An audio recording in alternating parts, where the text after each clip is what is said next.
What is no longer worth it because of how expensive it has become? All fast food. It used to be that you could at least rationalize it as a cheap treat, but now it's just as expensive as higher-end, fresher ingredient places, with the same garbage quality and smaller portions as before. The last time I went it cost like $30 for 2 people, that is more than the chain sit-down restaurants like Chili's and Applebee's even. Thrifting has become crazy expensive. All of the thrift stores I used to go to have increased prices. Was at Goodwill the other day and saw a metal thermos bottle that was $6.99 and the original tag on the bottom for $9.99. It was super dirty and all scratched up on the inside. They got it for free and we trying to charge 70% of the original price. They're just testing us at this point. On top of that, garage sales are crazy. My favorite thing is pulling up to garage sales and the owners have just printed out random listing from eBay. No, Bob, I am not going to pay $100 for a microwave from 2010 because it sold for that on eBay 5 years ago. Boxed cereal. A box of Cheerios for $7 plus?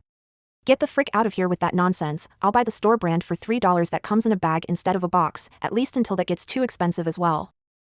Also, the family size boxes are not the same family they used to be. Family size is the same as the normal box like 5 years ago. Back then, I remember my parents saying not to get the family size because we'll never eat the whole thing before it gets stale. The normal size now is good for like 2 bowls of cereal, yet the prices nearly tripled what they used to be. Cereal is one of the biggest jokes going. Am I the a-hole for telling my friends that my husband isn't well read? Background: my husband, let's call him Will, is in the Navy, and he works on nuclear reactors on submarines. We've been together for 4 years, and married for 2. We were at a small house party with a few friends of mine from college and we were discussing books we've all read, when at one point one of my friends, let's call him Steve, asks Will, "So Will, what's your favorite book?" and my husband responds, "Oh, I really like To Kill a Mockingbird." Then Steve gives him a quizzical look and asks him, "Have you read any books outside of high school?" and Will hesitates a bit and says, "Outside of manuals at work, I guess I haven't." So, then I try to explain to Steve, oh yeah, he's not well educated, so he's never had a reason to be well read. We all had a good laugh, but then Will didn't really contribute a whole lot to the conversation the rest of the night. On the car ride back, Will was pretty quiet. I ask if he's fine and all he says in a sarcastic tone is, "Peachy." I ask him if I did anything to upset him and he responds back with, "I don't know, I don't think I'm educated enough to properly explain myself." I tell him I didn't tell my friends that he was unintelligent, just that he wasn't college educated.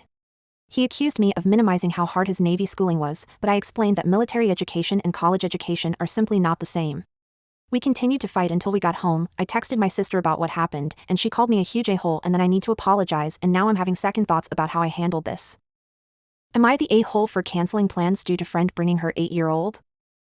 A month ago, I set up plans for a few of us girls to do an evening haunted walk in town and go to the bar after for a drink. Today my friend tells me she's going to have her kid so she's bringing him. I told my friend that this was a kid-free night and asked her not to bring her son, but she wants to bring him. I told her they can go ahead, I am going to sit this out. I am a single parent of 2 and I have my kids 365 days a year.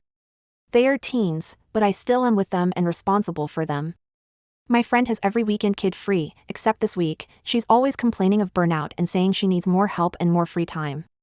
She was the one person I thought understood that the 5 or 6 times a year I make evening plans with my friends are my only opportunity to be kid-free. I would rather not waste my kid-free time surrounded by a kid. She convinced, or more like guilt-tripped, others into canceling the bar part so her son didn't feel left out, but I know, she didn't want to be left out. Am I the a-hole for telling my son that the village you wanted doesn't exist since you burned it to the ground? This is a bit complicated. I am a stepmom to 5 wonderful kids. I became their stepmom when the oldest was 9. I adopted all of them except one, and that is Nick. He never wanted me to be his mom, which is fine. The moment he turned 18 he made it very clear he doesn't care about me at all. I wasn't invited to his wedding, any holidays, and so on if he was hosting. My last straw was when he told me that he will come to the Christmas that I was hosting if I left, so we are very low contact. Along with that, he has blown up every sibling relationship. He has 2 girls of his own now, and he called me up. This was a surprise, and we started talking. After a while, he started complaining about not getting help at all to raise his kids. He asked me to watch them on Sunday and step up as a grandparent.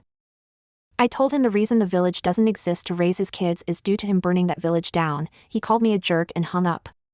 My husband is iffy on the situation but told me it's my call since I would be the one to watch the kids most of the time because he travels often for work.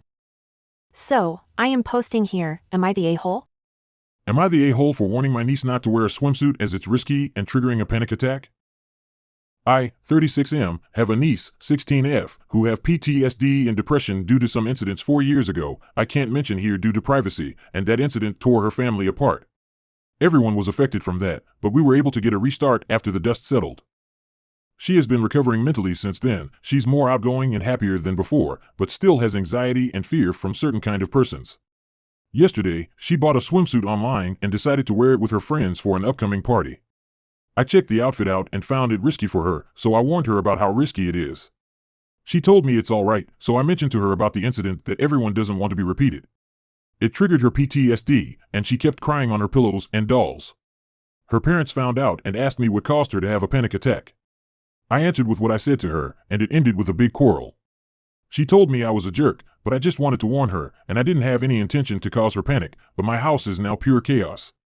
Her dad is going to kick me out of my place. I apologized to everyone multiple times. My good faith has gone bad. So, am I the a-hole? Here is a picture of the swimsuit in question.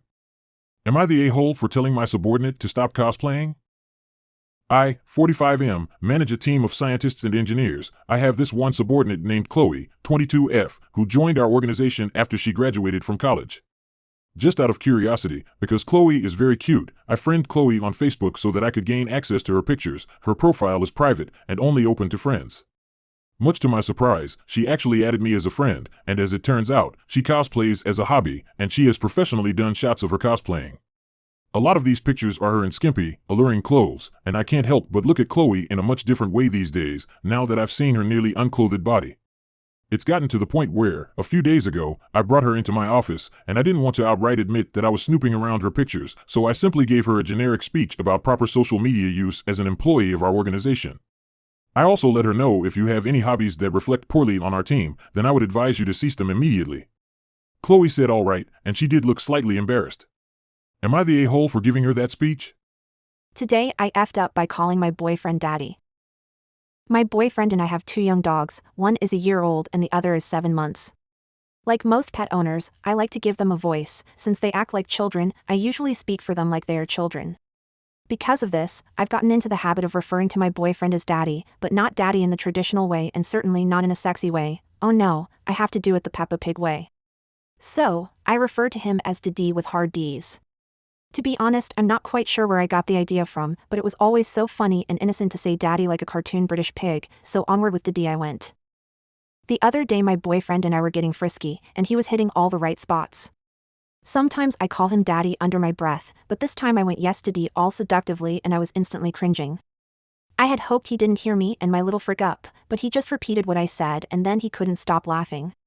He was laughing so hard that he just ended up lying next to me and wouldn't stop laughing.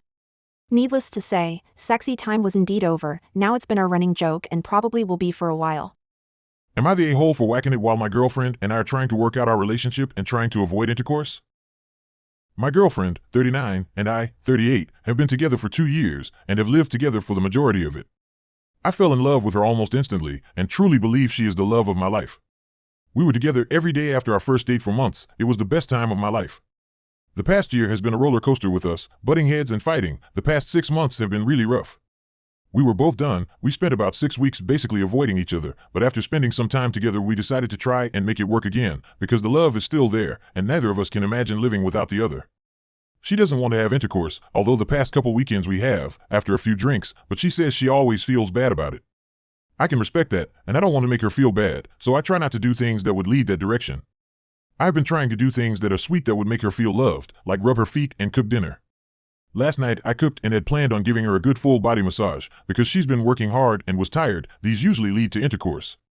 After dinner we were on the couch and started kissing, and of course I felt the urge, so I excused myself to have a shower, and while in there I was going to whack it to keep the urges under control and keep me from trying anything during the massage that I was going to give her later. Well, she opened the shower door to offer to wash my back and caught me. Now she's angry and thinks I'm disgusting, and we are back to sleeping in separate rooms. Am I the a-hole?